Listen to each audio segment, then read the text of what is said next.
केजरीवाल ने 10 गारंटी की घोषणा की है, आपका इस पर प्रतिक्रिया चाहेंगे? देखिए, केजरीवाल जी पुराने कलाकार हैं। इनफैक्ट ये जो कलाकार शब्द है ना, उनके लिए जरा ज्यादा सॉफ्ट है।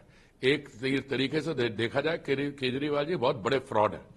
अभी ये बेल पे बाहर आए हैं, अभी इन पे केस चल रहा है, और मैं तो समझता हूं कि अगले 48 घंटे में जब वो दिल्ली की जनता के बीच में घूमेंगे तो जनता इनसे पूछेगी कि भाई साहब, वो जो आपने शराब घोटाला किया था, और आपने शराब घोटाला के दौरान गुरुद्वारे के बाहर, स्कूलों के बाहर, मंदिरों के बाहर आपने ये जो शराब के ठेके खोल दिए जाएंगे, उसको वो याद है आपको?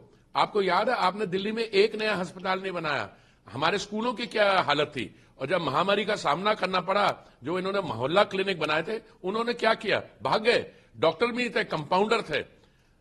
और दूसरी बात मैं आपको बताऊं, केजरीवाल जी के बाद ये अगर इनके बस रहती तो ये दिल्ली की मेट्रो को खत्म कर देते। वो तो न्यायालय ने बोला तो इन्होंने जाके अपना जो शेयर होता पैसे का दिया। इनकी कहां हम गिनतियां करवाएं? इन्होंने पिछले जो इनका समय है दिल्ली में, इन्होंने दिल्ली को बर्बाद करने में कोई कसर नहीं छोड़ी अपनी तरफ से। अगर केंद्रीय सरकार नहीं होती और हम अर्बन डेवलपमेंट फंड से पैसा लगा के मेट्रो को चला के, इस समय मेट्रो की राइडरशिप है 70 लाख प्रतिदिन। ये तो इसको बंद करवा रहे थे 2017-18 में, कह रहे जी इसको बिल्कुल मुफ्त कर दो। अभी भी ये 24 घंटे की मुफ्त बिजली देश भर में देना चाह रहे हैं। आप देखिए, जहां पे 300 यूनिट मुफ्त देते हैं, वहां पे क्या स्थिति है, वो स्टेट्स का क्या हाल है। मोदी जी की आप देखिए योजना, उसमें सबसे बड़ी बात है, हमारी तरफ से, सेंटर की तरफ से आपको सब्सिडी मिलेगी।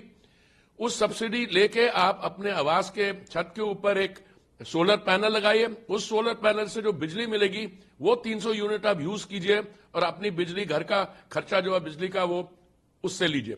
और जो अधिक बिजली होगी उसको आप इलेक्ट्रिक व्हीकल चार्जिंग स्टेशन लगा सकते हैं, या आप उसको ग्रिड में दे सकते हैं, उसका भी पैसा बनेगा। तो केजरीवाल जी जो है, अभी मुझे लगता है बाकियों की भविष्यवाणी कर रहे हैं कि उस पार्टी में ये होगा। अपना बताइए, आप तो अभी 50 दिन रह के 20 दिन में के बाद वापस जाने वाले हैं, तो आपकी पार्टी में क्या होगा? भाभी जी को लाएंगे आप? भाभी जी के नेतृत्व की तैयारी कर रहे हैं, क्योंकि आपने तो किसी चीज से जिम्मेवारी लेने की बंद कर दी। शराब घोटाले की जो बात आई तो वो जी नहीं, वो जो क्या नाम था उसका, विजय नायर, वो मुझे नहीं रिपोर्ट करता था, वो तो रिपोर्ट करता था सौरभ भारद्वाज को, वो तो रिपोर्ट करता आतिशी। तो दिल्ली हाईकोर्ट के जज साहिबा ने कहा, ये छोड़िए individual chief minister, as the convener of the Aam Aadmi Party, you sought and you received kickback, and that proceeds of crime went into the Goa lake. तो केजरीवाल जी तो मुंह दिखाने लायक नहीं है इस समय। आकर थोड़ा सा उसको इंडिया अलायंस की बात करें, अच्छा परिवारवाद की बात करें।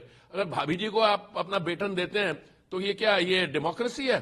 और उसके अलावा मुझे ये पूछिए, आपके यहाँ लोग छोड़ क्यों गए, क्यों छोड़ना चाह रहे हैं? क्योंकि आपका जो फ्रॉड है वो दिन ब दिन बाहर आ रहा है। आप अपने विज्ञापन पे पैसा खर्च करने को तैयार है। दिल्ली के जो बेचारे गरीब लोग हैं, वहां पे एक अनऑथराइज कॉलोनी में इन्होंने मदद नहीं की। लटकाते रहे।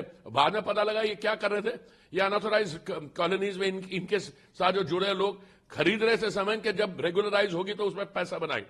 तो केजरीवाल जी का जो रिकॉर्ड है, किसी तरीके भी देख लीजिए, ये डेमोक्रेसी के लिए भी खतरा है। और मैं समझता हूं अपने पॉलिटिकल डिस्कोर्स को, कहता है जो मुझे जो इंडिया अलायंस के लोग हैं उनको कुछ आपत्ति नहीं होनी चाहिए। अरे बात तो कर ले, ये अपने पे ले आए, फिर अपने दावादार बन गए इस चीज पे। दूसरा मैं आपको बताना चाहता हूं कि इनका जो खास करके दिल्ली के जो कोर इश्यूज हैं, कोर इश्यूज क्या होते हैं? Housing, health. इन्होंने जो केंद्र की अच्छी योजना है उनको ही लागू नहीं किया और मेट्रो को बंद करवाने जा रहे थे। ये तो सेंट्रल गवर्नमेंट अड़ी रही, इसलिए हमने दिल्ली को बचा लिया और दिल्ली को आगे ले जाएंगे। इनके केजरीवाल जी का एक स्टार्टअप था पॉलिटिकल, जो बना था कि हम भ्रष्टाचार के विरुद्ध आंदोलन करेंगे, मैं कभी राजनीति में नहीं आऊंगा, जब आ गए तो मैं आम आदमी की राजनीति करूंगा, मैं मफलर पहनूंगा, मेरी गाड़ी वैगन आर की फ्रंट सीट में बैठूंगा, मेरी गाड़ी के ऊपर लाल बत्ती नहीं होगी। और कहां पहुंच गए? शीश महल में। तो ये जी केजरीवाल जी तो अब मैं समझता हूं फॉरेन यूनिवर्सिटीज में इन पे तो पीएचडी थीसिस लिखे जाएंगे। अभी तो बहुत समय, क्योंकि पॉलिटिकल स्टार्टअप कितने होप के साथ आया था, और जहां ये रहे हैं वहां पे इन्होंने कियोस और डिस्ट्रक्शन किया।